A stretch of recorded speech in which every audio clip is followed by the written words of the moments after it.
What would you do if everyone believed you were nothing, but you held the power to light up the dark? The answer sits in the silence between what we see and what we know. Lieutenant Livia Whitmore adjusts her toolkit one more time, checking wire. Stripper's voltage meter spare, fuses lined up like soldiers in perfect formation. The morning briefing echoes in the temporary command post. Bridge is down. Power grid compromised. Estimated repair time: 3 days minimum. 3 days, while supply convoys sit idle, while wounded soldiers wait, while the forward operating base runs on generator fumes and dwindling hope. Colonel Tate Connors paces behind the plywood table that serves as headquarters. His voice carries the weight of command decisions and sleepless nights. "We need that bridge operational by 0600 tomorrow." Engineering Corps says impossible. "I'm telling you it's not." Livia keeps her head down, studies the electrical schematics spread across her lap. The other officers cluster around Connors, their voices rising like smoke from a campfire. "The transformer's blown completely. Need a full replacement unit. Civilian contractors won't cross the river. Maybe airlift the components." But Livia sees something different in the maze of lines and symbols. The primary circuit is dead, yes, but the secondary feed runs underground parallel to the old water main. That if someone could trace that line, find where it surfaces near the bridge foundation, maybe bypass the transformer entirely. She starts to raise her hand, then stops. 22 years old, fresh from engineering school, newest member of the unit. The others have been here 8 months, 12 months, some since the conflict began. What could she possibly know that they don't? The tent flap opens and Major Brielle Madison enters carrying coffee that smells like burnt motor oil and morning desperation. "Status report," she says, settling into a folding chair that creaks under her field gear. Connors spreads his hands. "Same as yesterday. Same as the day before. That bridge stays dark, we're stuck." Madison nods, sips her coffee, grimaces. Her eyes sweep. The room pause on Livia, who's still bent over the electrical diagrams. "What about alternative routes?" Captain Cairo Pierce unfolds a tactical map. "Next bridge is 40 kilometers south. Add 6 hours to every supply run. We'll burn through fuel reserves before the week's out." "And the wounded?" Madison asks. "Sergeant." Memphis Kerrigan shifts his weight from foot to foot. "Evacuation helicopter can't land in this weather. Those boys need a ground route to the field hospital." The silence stretches like a wire under tension. Outside, rain drums against canvas, and somewhere in the distance, a generator coughs, sputters, dies. Livia traces her finger along the secondary power line on the schematic.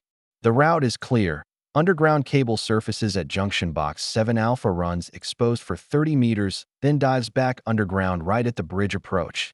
If she could get to that junction box, if she could reroute the power through the emergency lighting circuit. The math works. The voltage is right. The amperage would handle basic bridge lighting communication systems, maybe even the barrier controls. Not full power, but enough. Enough to guide convoys through the darkness. Enough to save lives. She looks up, opens her mouth, closes it again. The conversation has moved on to helicopter fuel and weather reports and how long before headquarters sends reinforcements, and nobody's looking at the schematics anymore. Nobody's thinking about secondary power feeds, or emergency circuits, or quiet solutions to impossible problems. Lieutenant Selah Townsend slides into the seat beside Livia, her boots still muddy from perimeter patrol. Any brilliant ideas brewing in that engineer brain? Selah's voice carries warmth, genuine interest, not the patronizing tone Livia's grown used to from the senior officers. "Maybe," Livia says, then stops herself. "Come on," Selah presses. "I've seen you staring at those diagrams like they hold the secrets of the universe." "They might," Livia admits. "There's a secondary power line runs underground parallel to the main grid. If we could tap into it." Selah leans closer, studies the schematic over Livia's shoulder. Her finger traces the same route Livia's been following. "This line here? Runs right under the bridge approach." "Exactly. Emergency lighting circuit. Not enough. Power for full operations, but enough for basic functions. Convoy lighting. Communication relay. Maybe barrier controls. How long would it take?" Selah asks that if I could get to junction box 7 Alpha, maybe 2 hours to reroute the connections. Another hour to test the circuits, make sure everything holds. 3 hours, Selah repeats. Not 3 days. Livia nods, feels heat rise in her cheeks. The plan sounds crazy when she says it out loud. Optimistic. Naive. What's the catch? Selah asks. The junction box sits 50 meters from the bridge foundation. Open ground. No cover. If someone doesn't want the bridge operational, they'll have clear sight lines to anyone working on the electrical systems. And our people would be watching. Livia shrugs. Depends how much they believe a quiet lieutenant fresh from school knows what she's talking about. The briefing continues, voices growing sharper as options narrow. Captain Enzo Wyatt spreads reconnaissance photos across the table. Patrol reports confirm the transformer station took direct hits. Multiple explosions. Deliberate sabotage, which means Connors says someone doesn't want this bridge operational. Someone's watching, waiting for repair attempts. The photos show twisted metal-charred concrete cables severed clean like surgical cuts. Professional work, Major Madison observes.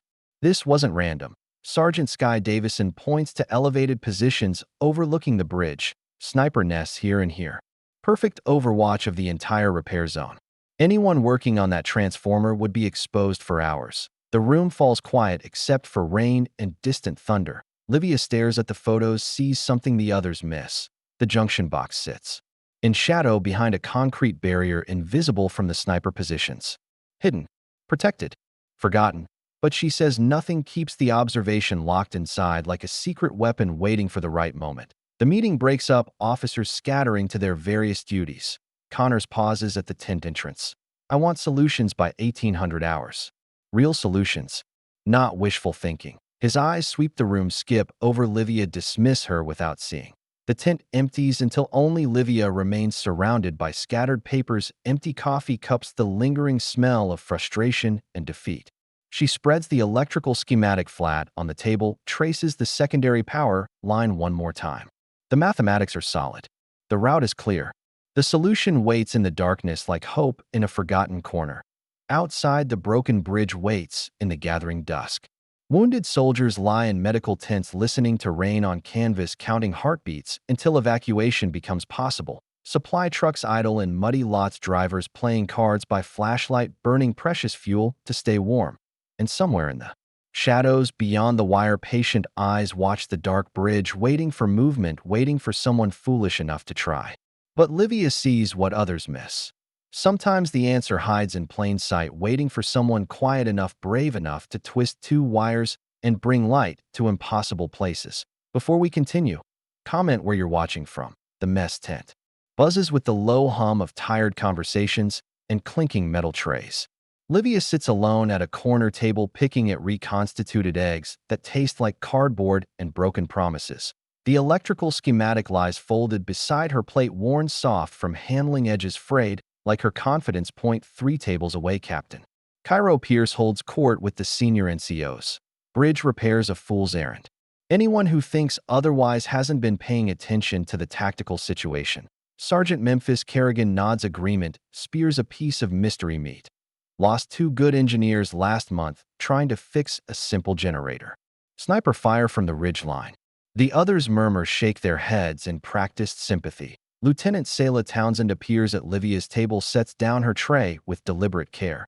You look like someone carrying the weight of the world. Livia glances up, manages a weak smile. Just thinking about that secondary power line? Maybe. Selah cuts her pancakes into precise squares. You know what I think? I think you're onto something, and everyone else is too proud or too scared to listen that it's not that simple, isn't it? Selah interrupts. You have a plan. A real plan.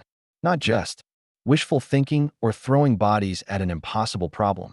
But the others have experience. Experience failing, Selah points out.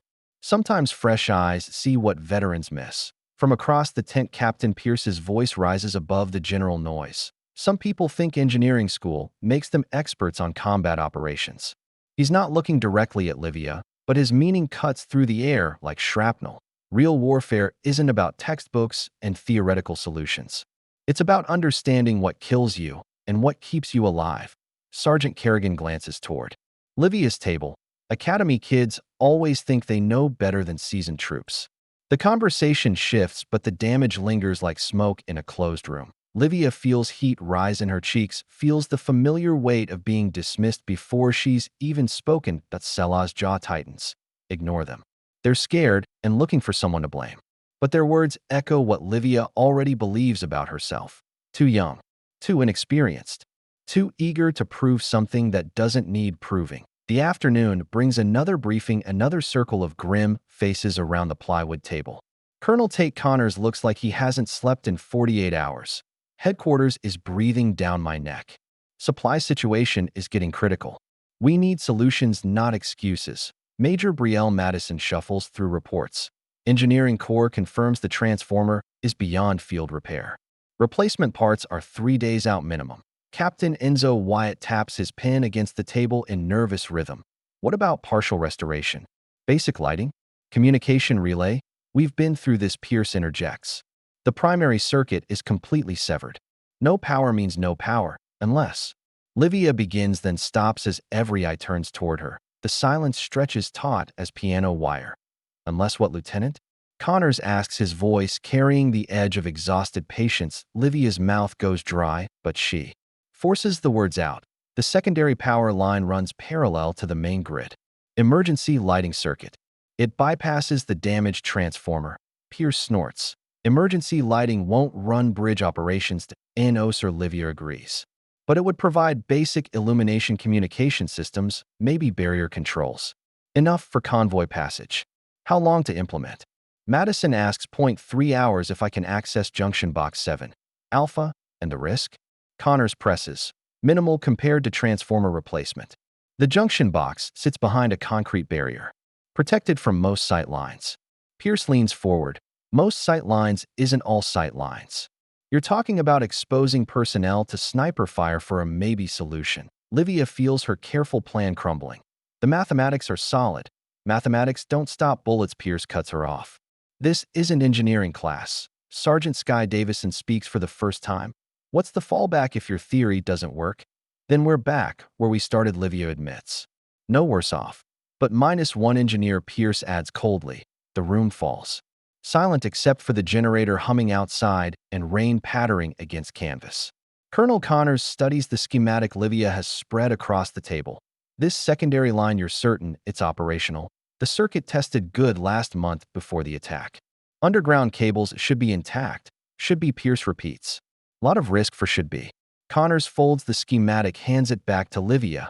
I appreciate your initiative, Lieutenant. But we can't gamble lives on untested theories. The dismissal hits like a physical blow. Livia takes the schematic, her hands shaking slightly.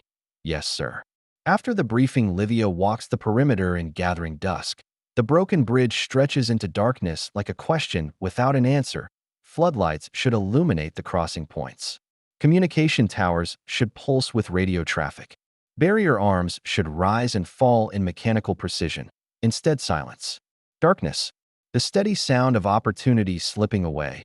Behind her, footsteps on gravel. Sayla approaches carrying 2 cups of coffee. You did good in there. That I got shot down before I finished explaining. Because they're scared. Fear makes people cling to failure rather than risk trying something new. Livia sips the coffee, bitter and strong. Maybe Pierce is right. Maybe I'm just some academy kid who thinks textbook knowledge translates to real solutions. Or maybe Sayla says quietly, you're the only one in this entire camp who sees past the obvious problems to the hidden possibilities. They stand together watching darkness swallow the bridge. Somewhere beyond the razor wire, wounded soldiers count hours until evacuation. Supply convoys idle in the mud, burning fuel, keeping engines warm for journeys that may never come. And in the shadows, patient eyes wait for movement, for someone foolish enough to try what others call impossible. But Livia carries a different truth. Sometimes the answer hides in plain sight, waiting for someone brave enough to twist 2 wires and bring light to forgotten places. The schematic rests in her pocket, worn soft from handling, but the mathematics remains solid, unshakable, like hope in the darkness. Tomorrow brings another briefing, another circle of defeat disguised as tactical assessment. But tonight, Livia studies. The bridge approach, memorizes distances, sight lines the exact location of junction box 7 Alpha hidden behind its concrete shield. Because sometimes the quiet ones see what others miss. And sometimes seeing is the first step toward doing what everyone else calls impossible. Morning comes with the sound of helicopter rotors and bad news. Colonel Tate Connors emerges from the communications tent, his face gray as concrete dust. Medical evacuation postponed indefinitely. Weather's getting worse. Those wounded soldiers aren't going anywhere. Major Brielle Madison checks her watch. Supply convoy from headquarters is 12 hours overdue. Fuel reserves down to 18%. Food stores maybe 3 days. The camp feels the weight of accumulating failure. Conversations happen in hushed tones. People move with the careful efficiency of those who know time is running out. And through it all, the broken bridge sits in darkness like an accusation. Livia finds herself assigned to inventory duty counting spare parts and medical supplies while the senior officers debate strategies she's not invited to discuss. Sergeant Memphis Kerrigan supervises her work with the distracted air of someone going through motions. Bandages here. Morphine there. Count everything twice. Make sure the numbers match. It's busy work, and they both know it. A way to keep the academy lieutenant occupied while real soldiers handle real problems. But while Kerrigan reviews inventory sheets, Livia notices something he doesn't. The spare electrical components include junction box replacement parts, wire nuts, voltage regulators, everything needed to tap into a secondary power line. The equipment sits forgotten in a corner like her dismissed plan. Captain Cairo Pierce appears in the doorway, his presence filling the small space with barely contained frustration. How's our brilliant engineer adjusting to real army life? Fine, Sir. Livia responds, not looking up from her clipboard. Pierce steps closer. You know what separates theory from practice? People dying when theories don't work. Yes, sir. I've been in 7 combat zones. Lost good soldiers to brilliant ideas that looked perfect on paper. Pierce picks up a junction box component, turns it over in his hands. This little gadget might work fine in a training exercise. But out there beyond the wire where people shoot back, theories have a way of getting everyone killed. He sets the component down with deliberate care. Stay in your lane, Lieutenant. Count supplies. Follow orders. Leave the tactical decisions to people who've earned the right to make them. Pierce exits, leaving behind the lingering smell of dismissal and broken confidence. Kerrigan shifts uncomfortably. He's not wrong, you know. About combat experience. About staying in your lane. I understand, Sergeant. DOU? Because I've seen too many young officers get good people killed trying to prove they belong. The afternoon briefing brings more grim assessments. Captain Enzo Wyatt spreads reconnaissance photos across the table. Sniper activity has increased. 3 confirmed positions overlooking the bridge. They're definitely watching, waiting for repair attempts. Lieutenant Selah Townsend points to elevated terrain beyond the river, long-range scopes. Professional equipment. They've got clear sight lines to the entire bridge approach. Anyone working on that transformer, Sergeant Sky Davison adds, would be exposed for hours. Sitting ducks. Colonel Connors rubs his temples. So we're stuck. Can't repair. Can't bypass. Can't evacuate the wounded. The silence stretches taut as tripwire. Livia sits in the back corner, invisible, ignored, watching the discussion circle back to the same dead ends. But her mind traces different paths. Junction Box 7 Alpha sits behind a concrete barrier invisible from the sniper positions. Underground approach through the drainage culvert would provide cover for most of the route. 2 hours work maximum. Basic lighting restored. Communication systems operational. Barrier controls functional. Not perfect. Not complete. But enough. Enough to guide supply convoys through darkness. Enough to evacuate wounded soldiers to safety.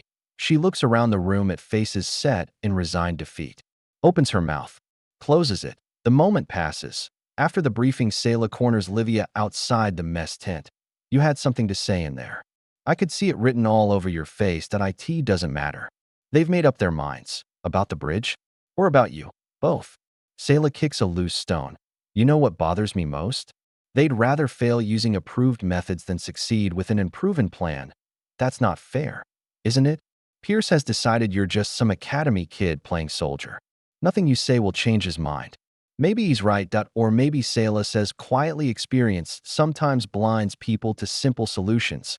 They walk together past supply trucks covered in mud and frustration. Past medical tents where wounded soldiers wait for evacuation that may never come. Past the perimeter wire where sentries watch darkness gather around the broken bridge. That I keep thinking, Livia says, about those wounded soldiers. About supply convoys burning, fuel going nowhere. About all of us trapped here because everyone's afraid to try something that might actually work. So what are you going to do about it? I don't know. Follow orders. Count supplies. Stay in my lane. That's not you, Selah observes. The person who studied those electrical schematics for hours. Who figured out the secondary power route. while everyone else focused on obvious failures. But what if Pierce is right? What if I get someone killed chasing a theory that doesn't work? And what if you don't try and people die anyway? Night brings the sound of generators struggling to maintain power to essential systems. Livia lies on her narrow cot, listening to rain on canvas and distant thunder. The electrical schematic rests on her chest, worn soft from constant handling. The mathematics remain unchanged. Secondary power line operational capacity minimal, but sufficient for basic bridge functions. 0.3 hours work. Maybe less. Hidden approach through drainage culvert. Junction Box 7 Alpha protected by concrete barriers. Outside, wounded soldiers count heartbeats until morning brings another day of waiting. Supply convoys idle in the mud, burning precious fuel to stay warm while drivers play cards by flashlight. And somewhere beyond the wire, patient eyes watch the dark bridge, waiting for movement. But in the silence between raindrops, Livia hears something others miss. The quiet voice of possibility, whispering that sometimes the answer hides in plain sight. Waiting for someone brave enough to twist two wires and bring light to impossible places. Tomorrow will bring another briefing, another circle of resignation disguised as tactical realism. But tonight, Livia traces the route to Junction Box 7 Alpha, memorizes distances, cover positions, the exact sequence of connections needed to restore basic power. Because sometimes staying in your lane means everyone stays lost in darkness. And sometimes the quiet ones must step forward when those with experience have forgotten how to hope. The schematic crinkles softly as she folds it one more time. But the plan remains solid, unshakable, like truth, waiting in shadows for someone with steady hands and the courage to act when action seems impossible. Dawn comes with the crackle of radio static and urgent voices. Medical emergency, Intent 7. Wounded soldier going into shock. Need immediate evacuation. Colonel Tate Connors rushes from his quarters, still pulling on his field jacket. What's the status on that helicopter? Grounded Major Brielle Madison reports tersely. Weather's too rough. Visibility near 0. And the ground route still blocked. Bridge is still dark.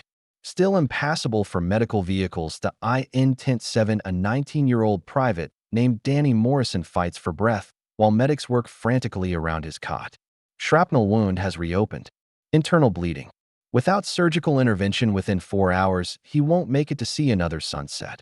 Livia watches from outside the tent as Captain Cairo Pierce paces the muddy ground between medical and command areas. This is exactly what I was talking about. People die when we can't get them proper medical care. That he stops, fixes Livia with a hard stare. Still think your electrical theory is worth risking lives? She doesn't answer, but something hardens inside her. Not anger. Not fear.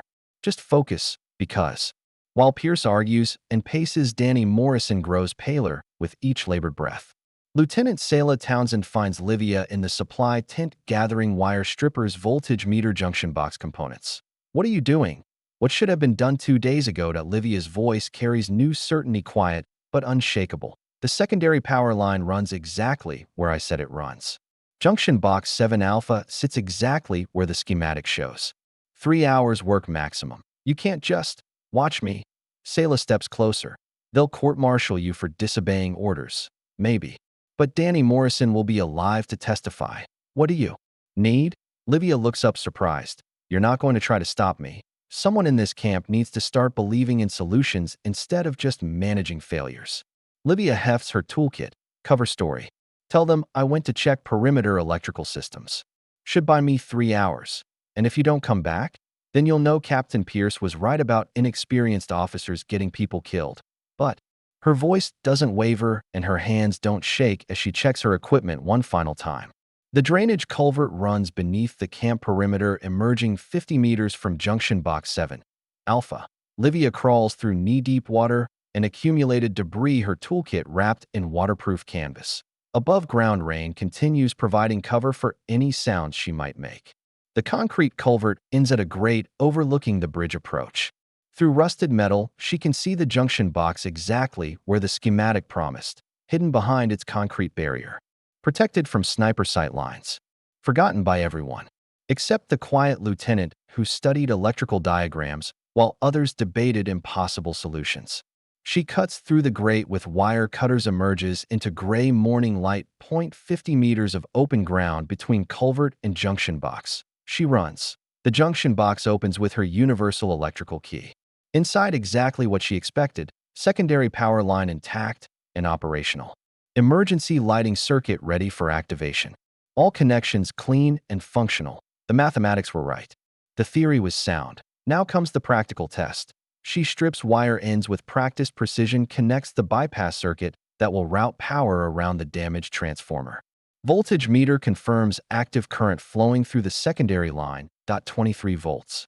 Exactly sufficient for basic bridge lighting and communication systems. Her hands work with steady confidence, connecting junction points, securing wire nuts, testing each connection twice. This is what engineering school prepared her for. Solving problems that others consider impossible. Above the bridge, floodlights flicker once, twice, then blaze to life with steady brilliance. Communication relays hum with power. Status indicators glow green across the control panel. Barrier arms respond to electrical signals, rising and falling in mechanical precision. The bridge awakens from darkness. In the distance, she hears shouts from the camp, voices of surprise and confusion. Lights are on. Bridge is operational. How is that possible? Through her radio, Colonel Connor's voice. All units stand by for bridge crossing protocols. Medical evacuation is now authorized.